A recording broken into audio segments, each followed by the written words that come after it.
Is there a cultural compromise and is it too high? Well, there is an analysis that one Dr. Wumpini Fatima Mohammed has made with regards to African filmmakers seeking opportunity to put their films on the streaming platform like Netflix.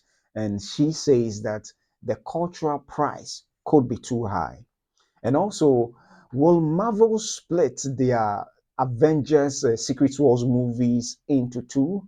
This observation or deduction has been made by Scooper Jeff Snyder with regards to their last production, particularly even confirmed by an article in Screen Rant with regards to an additional date that extends the possible end of phase 6 into 2028. And also, Joseph Kosinski is seeking to make the sequel of F1 into a possible crossover between F2 and Days of Thunder that stars Tom Cruise. So, these and more right here on this episode of the Film Mandate. My name is Papa Otu. Stay tuned.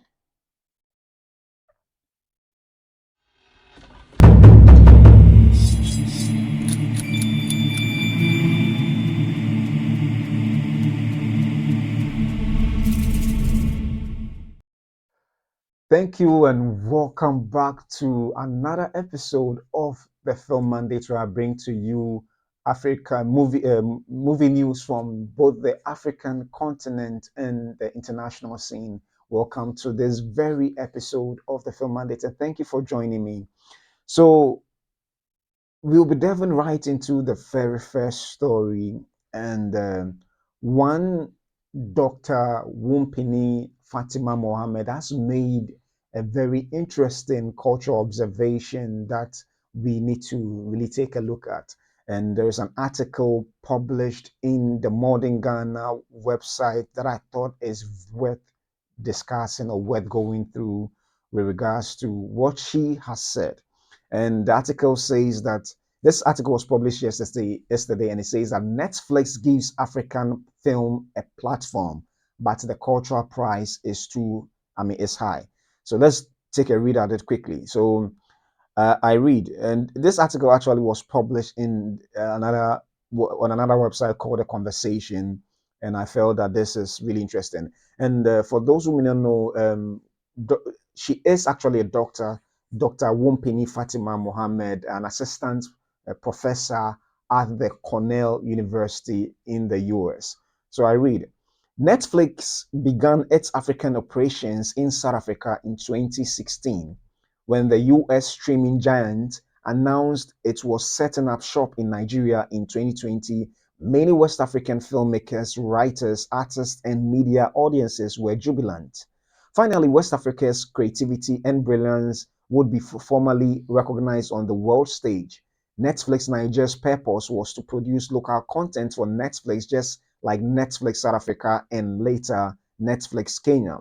Some filmmakers have been wary of US cultural imperialism happening through the market dominance of Netflix and other US streamers. Others have rushed to the streamer to sign deals that will gain their films and TV shows a global audience.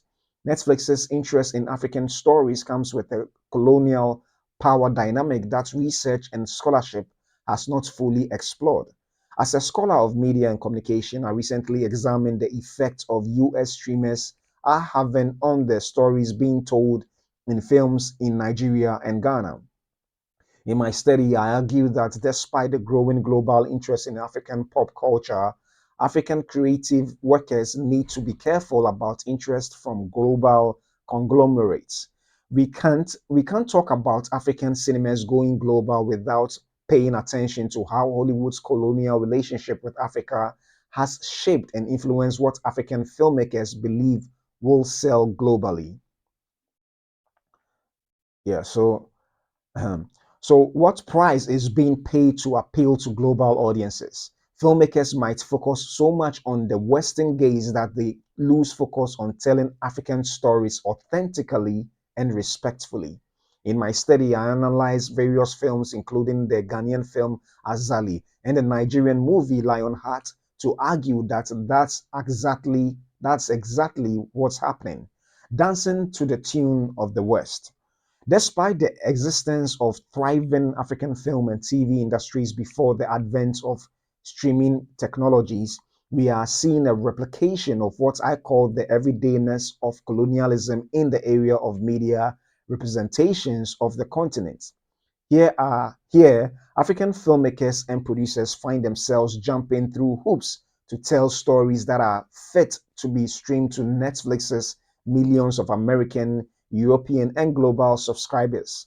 Global cosmopolitan audiences are prioritized over African audiences. African audiences at home and in the diaspora are the reason we have vibrant film industries such as Nollywood to begin with.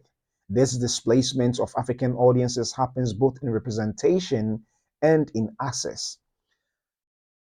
Most African movie audiences do not have access to Netflix and other streaming platforms due to the digital divide and the cost of subscribing. So the target audience shifts to the elite, both African and global, who can afford to stream. Azali and Lionheart. Ghana and Nigeria's film industries were developed by artists who wanted to reflect their societies to their communities.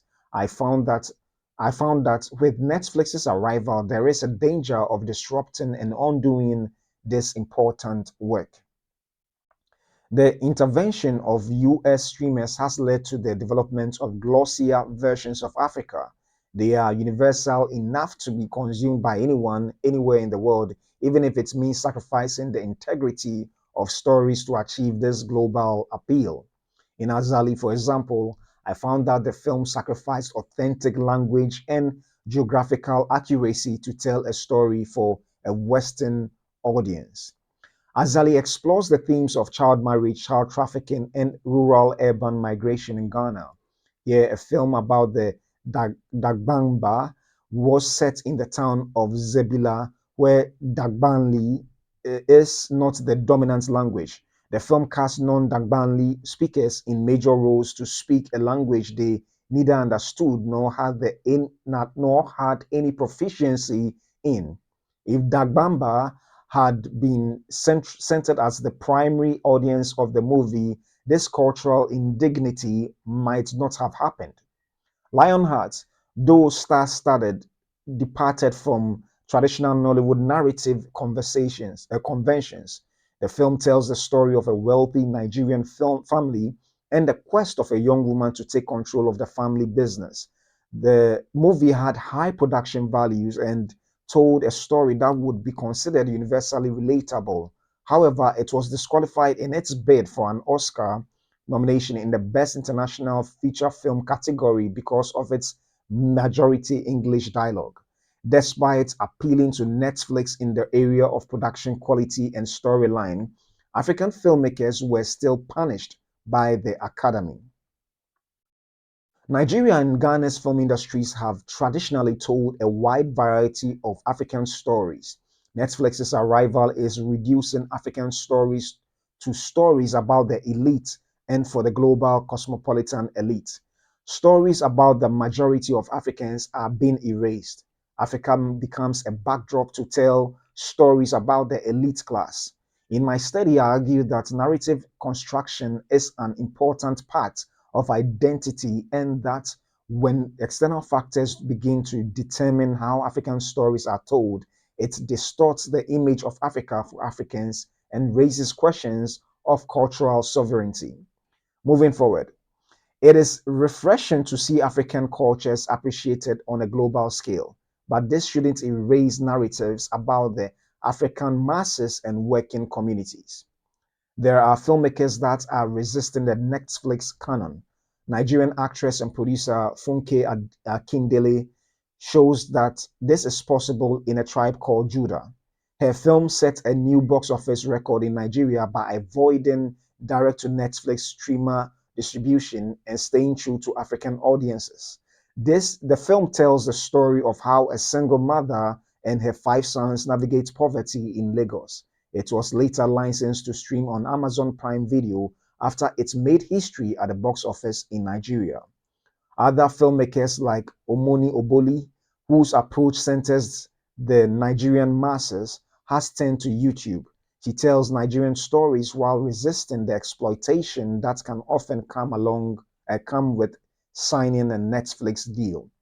These projects offer an alternative as Netflix expands. African creative workers and cultural policymakers must protect the narrative integrity of African stories and resist the economic exploitation of African filmmakers. Productions can capture the nuances of African stories while representing African languages and cultures with respect and dignity without selling out to Western values. Yeah. So Wunpumi Fatima Mohammed does not work for consult. Okay, yeah. So this indeed is a very powerful observation that has been made by Dr. Pini Fatima Mohammed, and indeed, I am I'm really amazed at the in-depth of observation that she has made with regards to the cultural price, as she put it. And yeah, so in as much as filmmakers may have creative liberties to adapt stories to suit what they want to tell in a film, I do agree with her in the fact that the cultural identity when trying to situate a story uh, doesn't have to be sacrificed, particularly with regards to writing a story to involve indigenous people to tell a story. And that I did personally, I think I have observed a number of films that sometimes bring on board actors who may not be natives of certain demographics that may be factored into a film. And that, in a way, sometimes compromises the integrity of the story being told from that cultural lens. And this happens because sometimes there are a lot of actors who may actually be box office draws for films that ordinarily people who may be cast and may not even be may not even be in the foray of acting from that particular indigenous location, may not actually even have the necessary experience to put on screen. So sometimes I do understand the angle with which certain directors or producers may come from and would want to rather bring actors who can sell movies. However, I do agree in context with what Dr. Mohammed has said, because then it sacrificed the originality and the cultural authenticity of the story being told. In the case of what she said about the Dambaba people in the story of Azali, she hails from that part of the country from the north. So indeed, it does. She does speak from a point of view of a person who actually hails from people in that community, or even in that region.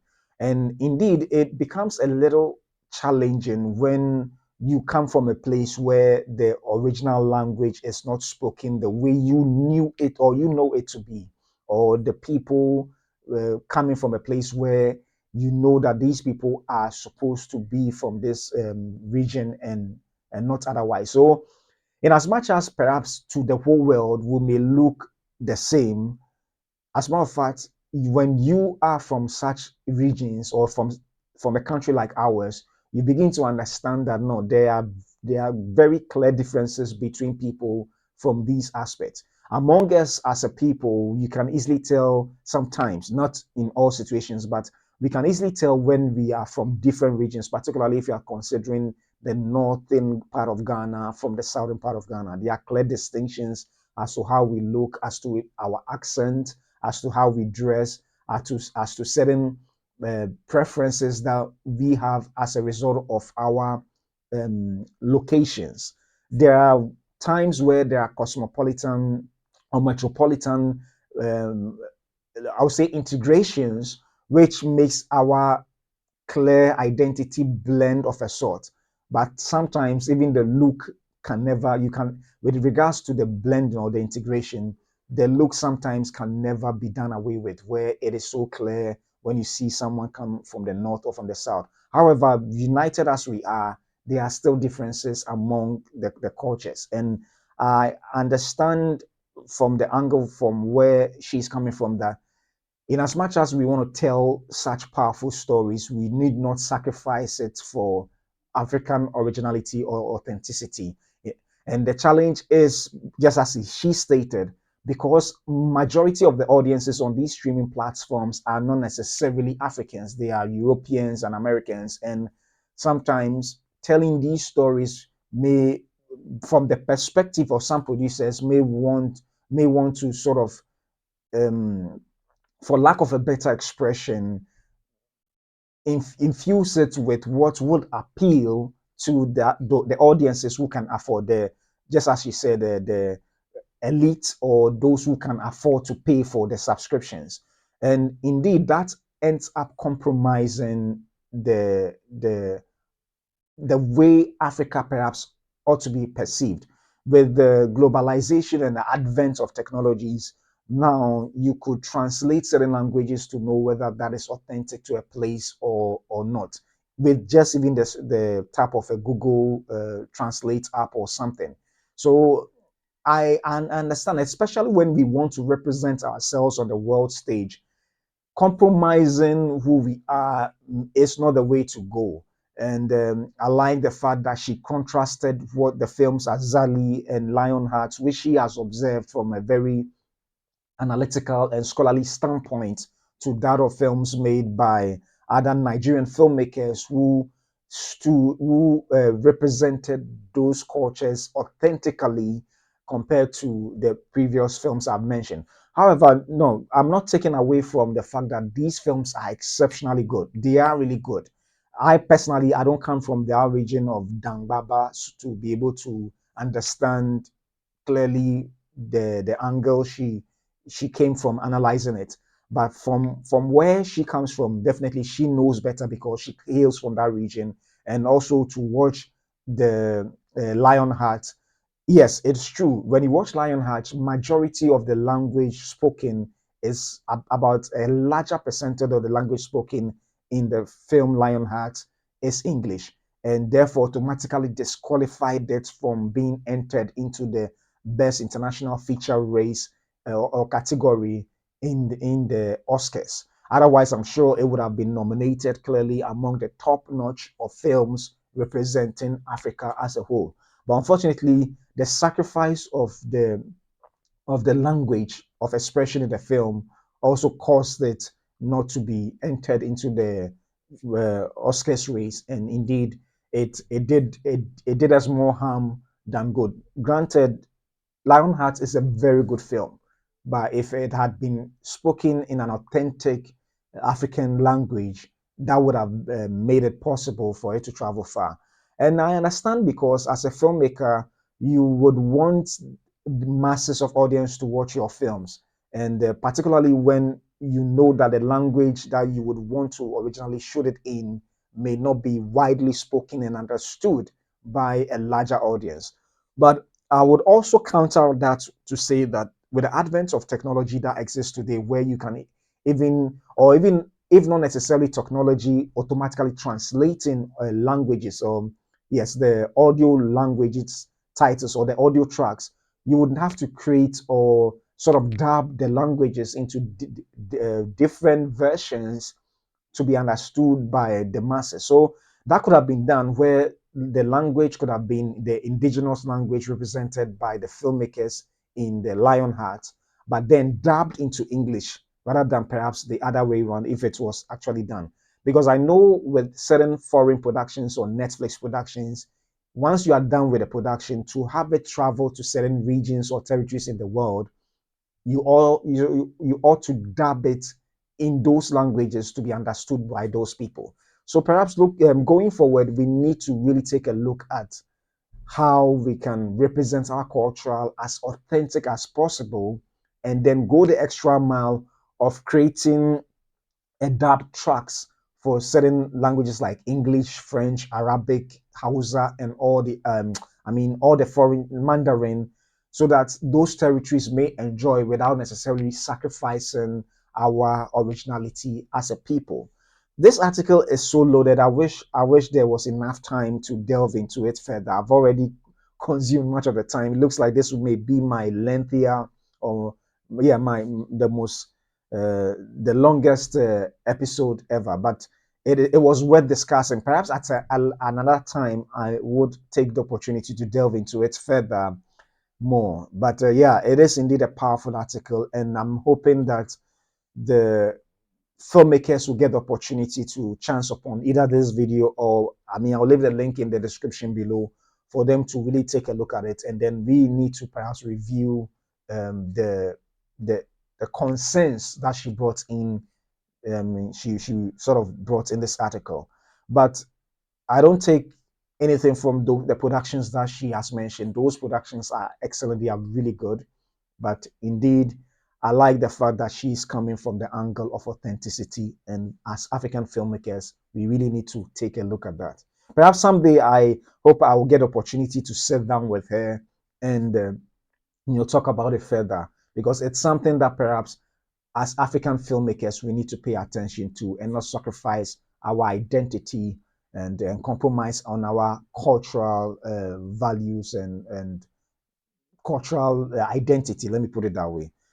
Yeah, so moving on from that to another exciting article. Just about, I think, 2 days or a day ago, the trailer to Fantastic Four First Steps dropped, and it received a massive, it had a massive reception with people liking it so much and pumped for the film Fantastic Four First Steps, which is going to be a prelude into the film Avengers Doomsday. Now, looking at what has been transpiring, there are rumors, Scooper Jeff Snyder has come up with the possibility of Marvel splitting the Avengers Secret Wars into two in the style of Kill Bill Volume 2 and 3. And it's possible, but however, Marvel has denied it. Yet an article published in Screen Rants has also theorized that this is possible with observation from the fact that there's been an additional date, to the roster of films that Marvel and dates that Marvel has announced, and this spans from the end of the Phase 6 into from 2027 to 2028. As a matter of fact, even Phase 6 was supposed to end earlier than even 2027, but now with the extension of 2027 to 2028, it then it raises eyebrows, or um, draws attention to the possibility of the split. And this article delves deeper into that. So let me just read it. So this article says that I'm convinced Avengers Secret Wars will be divided into two movies after a new MCU update. And I read, so sorry, my browser is acting funny, so it's hiding a lot of the images on screen. So pardon me, I'll do my best to bring it up. So it reads that let me first of all, this article, okay, it's written by Felipe Rangel. I hope I got it right, and published about 4 days ago. And it reads that I believe that a new Marvel Cinematic Universe update opens the door for Avengers Secret Wars to be divided into two movies. One of the biggest issues with the multiverse saga so far is the absence of a movie for Earth's mightiest heroes.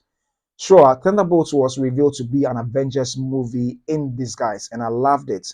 However, it was not a formal entry into the team's franchise, which will only come next year with Avengers Doomsday Story, kicking the multi saga into high gear. So a lot will be going on in the film, which unites multiple MCU teams, some for the first time, and even brings in Fox's X-Men in addition to Robert Downey Jr. debut as Doctor Doom. there is simply just a lot of story to tell in the MCU's upcoming movies, and I have started to wonder if Avengers: Secret Wars can end the multiverse saga in 2027 in a satisfying way as is. Now, a new MCU update makes me think Marvel could have a card up their sleeve or up its sleeve. Marvel Studios is on a mandate to release fewer projects. The focus will be on a specific kind of projects going forward. With the creation of Disney Plus, the MCU started to release way too many projects per year, with those movies being with those being movies, TV shows, animated entries, special presentations, and more. It just became too much for a lot of fans, and I believe that the need to do MCU homework to understand the multiverse saga's overall storyline or be up to date with the franchise led to many dropping the MCU. That can be seen in how movies like the Marvels and Thunderbolts have underperformed at the box office. Many of the MCU's best movies came in the Infinity Saga, which released far fewer projects than in the past few years in the franchise. Marvel understood it needed to change after the recent wave of criticism the studio faced with an MCU slowdown confirmed by Disney CEO Bob Iger. However, to the executive, the chase for subscribers for Disney Plus led to some studios losing focus, saying the first step that we've taken is that we've reduced volume. We reduced output, particularly in Marvel. Now, the MCU will focus its movie efforts on sequels and franchises. So, Marvel has surprisingly added a new 2028 movie. The MCU is going back to 4 movies per year. Based on how Bob Iger revealed the new mandate of fewer releases for the MCU in February 2024, I was surprised by Disney's latest move when it comes to Marvel. Unexpectedly, a new MCU movie has been added to 2028. The untitled Marvel film will be released on December 15, 2028. What makes this project's announcement curious is the fact that it means 2028 will see the release of 4 MCU movies, as Marvel also has the following 2028 dates scheduled for MCU films: February 18th, May 5th, and November 10th.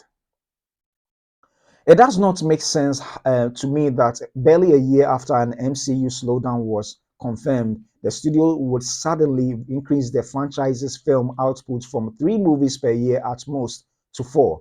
Due to that, I believe the move might have been a last-minute decision related to one of the Marvel's upcoming Avengers films. Interestingly, the untitled 2028 Marvel movie has received an Avengers level release date, as Avengers Doomsday and Secret Wars will be released on December 18th, 2026 and December 17th, 2027, respectively. So, why dividing Avengers Secret Wars into 2 movies would make sense? The MCU's multiverse saga has major events on the way. For I'm convinced the new 2028 MCU movie is the follow-up to Avengers: Secret Wars, which could be divided into parts one and two, with both upcoming Avengers movies having been delayed from May to December in their respective release years to give Marvel plenty of time to get them ready. The studio could have seen the need to adapt such a huge story into 3 projects instead of 2, and the new 2028 Marvel movie getting a similar December release slot would continue Marvel's plan for the Avengers movie. Avengers Secret Wars is, if it is anything like the comics, will take place in Doctor Doom's battle world. By dividing Avengers Secret Wars story into 2 movies, the MCU would give Battle World plenty of time to be explored, with several MCU and multiverse characters uh, interacting and other possible Marvel projects in between them. I think that Battle World is a rich location that could help the MCU's multiverse saga and with a bang and expanding the story to make the concept is used to the best of its ability would be perfect for Avengers Secret Wars and its possible second part. So yeah, that's a very lengthy or interesting article by Felipe Rangel. And first, when I heard this or I saw this article, I wondered how whether that could be the case. But when I finally read the entire article, I understood the angle he was coming from. And for those who are well versed in the comics, who talk about how the nature of Secret Wars is and Doomsday is, it indeed does point to the fact that it is a possibility. Looking at the fact that if Avengers Secret Wars and Avengers Doomsday are releasing in the December, slot, then to have a third one, which has not been confirmed that it is going to be part of a different phase, does make sense that there is the possibility of a split of a movie. Now, for those who have read the comics, they indeed did speak of the fact that Battle World is quite instrumental to Secret Wars as a movie. And then, for that being the case, it does make sense if those with much in-depth understanding of the comic books, which these films are being sourced from, then they did have a point. And also, in addition, looking at what has been transpiring now, it looks like for for a lot of the I just wanted to pull up an article. So currently, as it stands now, the Avengers, the two movies are going to have what's it called? Particularly, Secret Wars are going to have heroes numbering of about 40 and possibly more. And to have these roster of characters in a movie means that more screen time would be needed. Jeff Snyder pointed to the fact that it looks like, for what he scooped, it looks like the Marvel film would span about 5 hours. And for it to span about 5 hours, which the Russo brothers, though may not have said that, did say that it's going to be the longest film imaginable. So, with that possibility for it to be split into a Kill Bill style of the Kill Bill Volume 2 and 3, which originally was meant to be a single film, it does indeed make sense. And because to have all these characters and to give them the necessary screen time, I'm not saying it is not possible. It is possible. But looking at what Marvel has been able to do over the years, carefully building up towards an Avengers event film, it is possible, or it does make sense to carefully also uh, um, for lack of a better word, expand the story for it to have proper breathing room for the movies, for cinephiles or movie fans in general to carefully understand the story. It would be easier if perhaps all of us were comic book fans and could read and already have foreknowledge about these films to make it easier.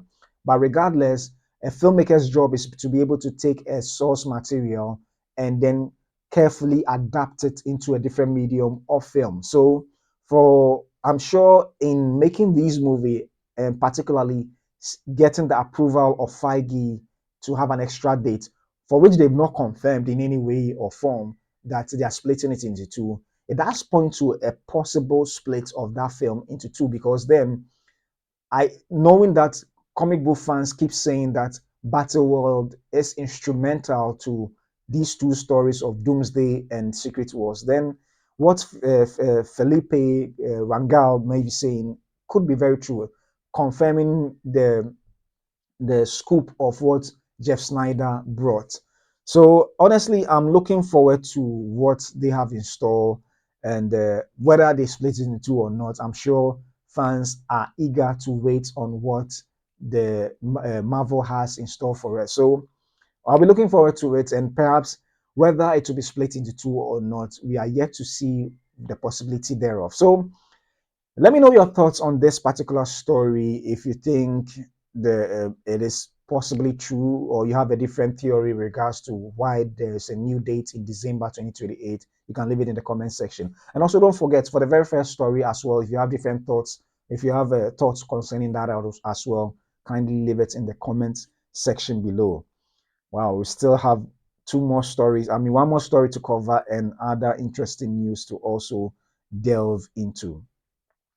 So, with F1 coming into theaters today worldwide, and the projections have been a little not too, perhaps not what the studios might expect, but critically acclaimed. It's a critically acclaimed movie that it looks like everybody across the divide, whether general audiences or critics, do agree that it's one of the best movie in the shape and form like that of what's it called, the Top Gun Maverick.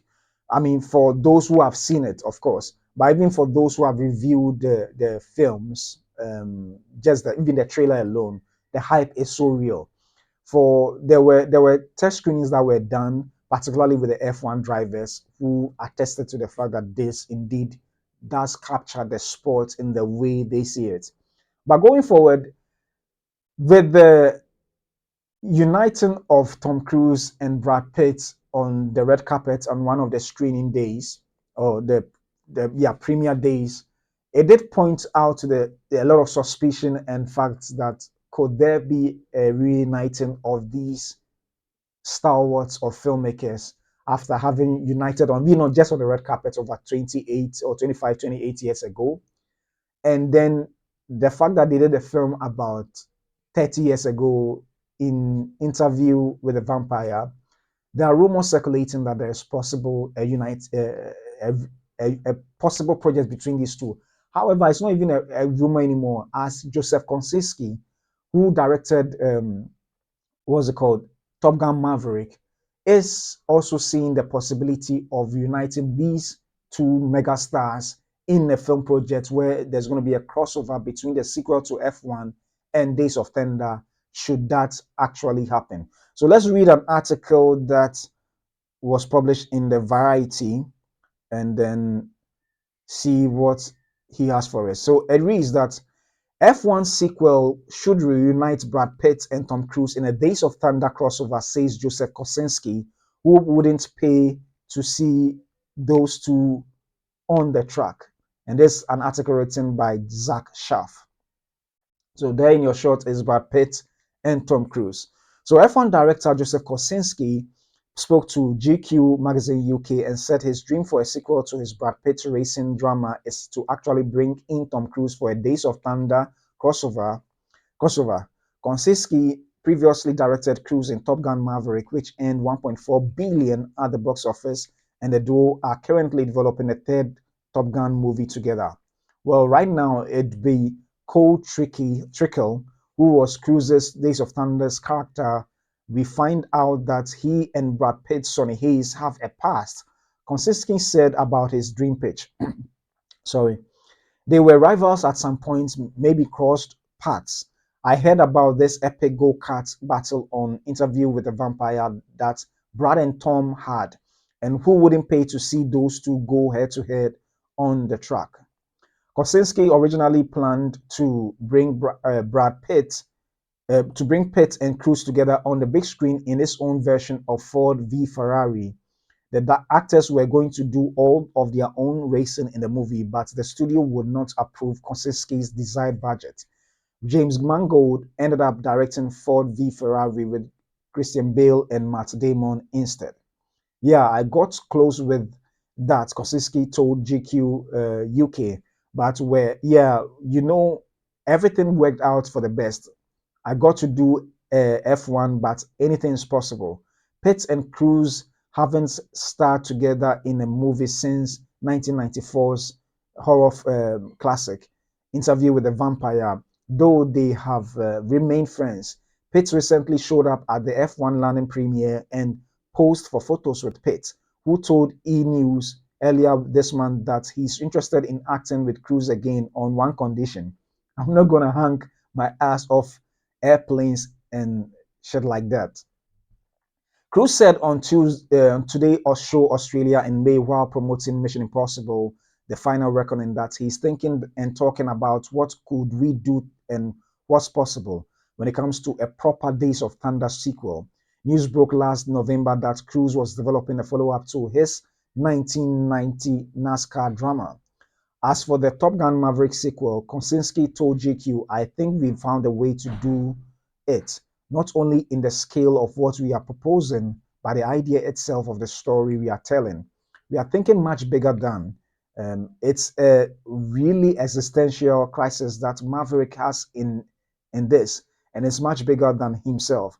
It's an existential question that Maverick has to deal with that would make Maverick feel small. I think as a move compared to what we are talking about, yeah, there's still more story to tell for him. He added, there's one last ride, so we are working on it now. We'll only do it if we feel like we've got a strong story, a strong enough story. Kosinski's F1 opens in theaters June 27th. So, with this story, Kosinski indeed has pitched an interesting idea to the studios that be. For those who may not know, the two stories were produced by different studios. So for F1 was produced for Warner Brothers and what's it called, Apple. However, Days of Thunder was produced for Paramount. So for that to be possible, they need to find a way of bringing these two studios together to agree on an agreement, to agree to be able to have Days of Thunder crossover with F1. And it is actually possible because one of Christopher Nolan's films, if I'm not mistaken, has was produced by Paramount and Netflix. Sorry, by Paramount and Warner Brothers. And I want to pull up. Yeah, so it was produced by Paramount and Warner Brothers, and that film is none other than what am I missing? Yeah, Interstellar. Interstellar. So Paramount and Warner Brothers has actually worked together before, so it is not outside the realm of possibility to have Joseph Kosinski make that a possible. And I think on all films, on the films that that's been pitched, that's the crossover. That is Days of Thunder itself was produced by Jerry Bruckheimer, who himself has worked on F1 and also Top Gun Maverick. So there is a common thread that they could explore to make that a possibility. And I think for what was Joseph Kosinski is pitching, it is very, very likely that can happen. It's very, very likely that can happen. So to see these mega stars on screen again will be a delight to watch because they are both, box office draws in their own right. Brad Pitt and then Tom Cruise.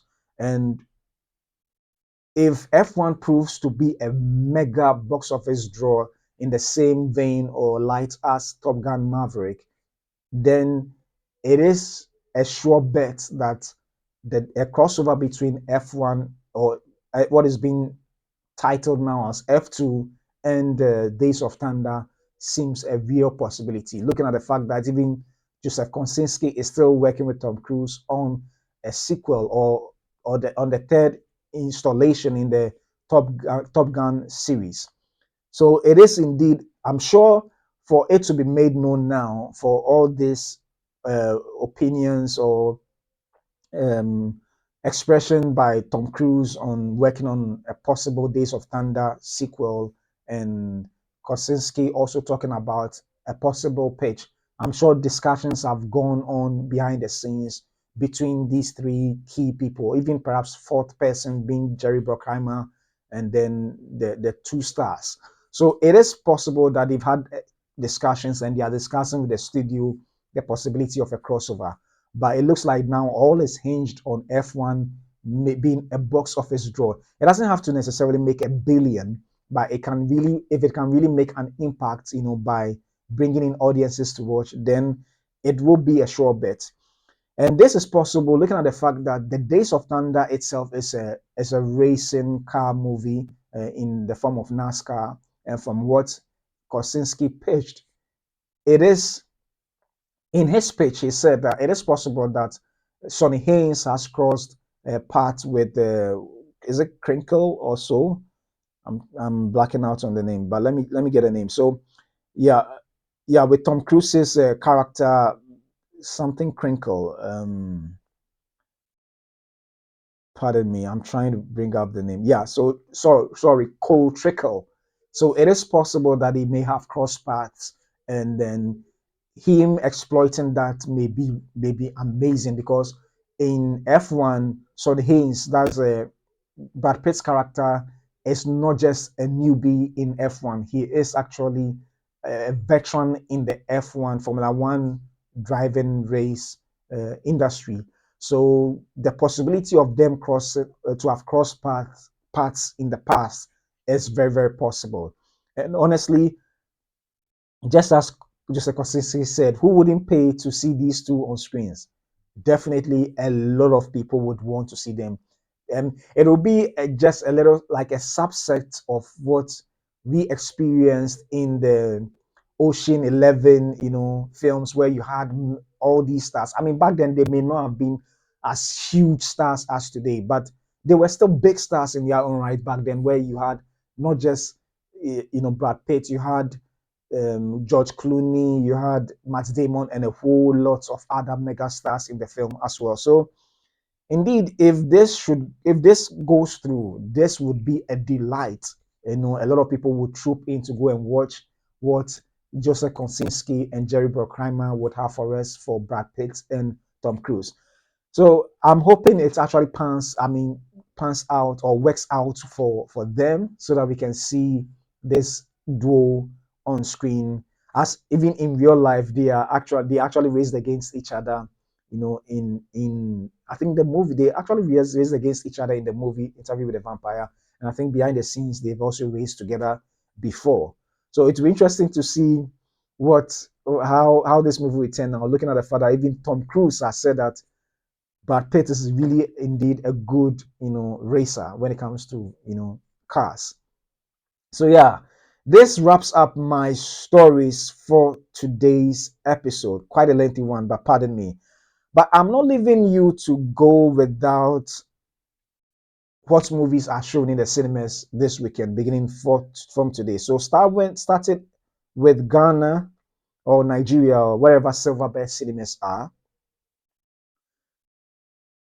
We have Megan 2.0 showing today and is going to begin 6:20 p.m. tonight. So you can go and take a look. So this is a sequel to Megan, the first film, the horror flick that was shown or that released a couple of years ago to very amazing success. And we also have Ma, which is a Hindi horror film, also releasing today.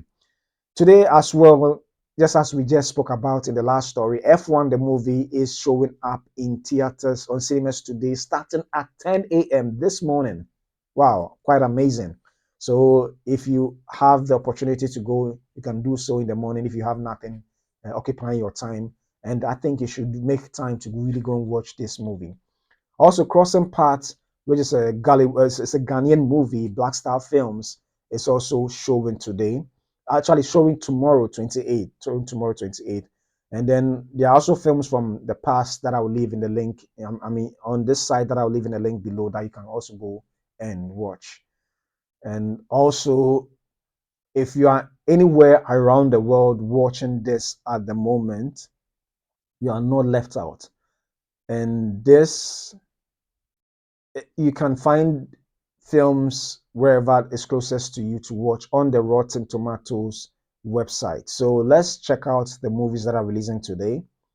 So if you're a UFC fighter, a number of them are being streamed in the cinemas as well. So UFC 317, a fight between Topuria versus Oliveira is going to be screened in some of the cinemas. And as usual, F1 is also going to screen today worldwide, wherever you may be. Megan 2.0 is also screening as well. Sorry Baby, and then the G, Hot Milk, The Sound, Off the Grid, Pony Boy, Blair to the End are all screening today. You also have other movies as well, all screening today. Yeah, screening today. So I'll be leaving this link in the description below so that you can go and watch it if you fancy any of those titles. So thank you so much. It's been a lengthy episode, and I thank you for being patient with me and going on this journey with me till this very end. I'll come your way again next week on Monday with other interesting stories that happened over the weekend and more. So my name is Papa Otu, and this has been the Film Mandate. See you soon.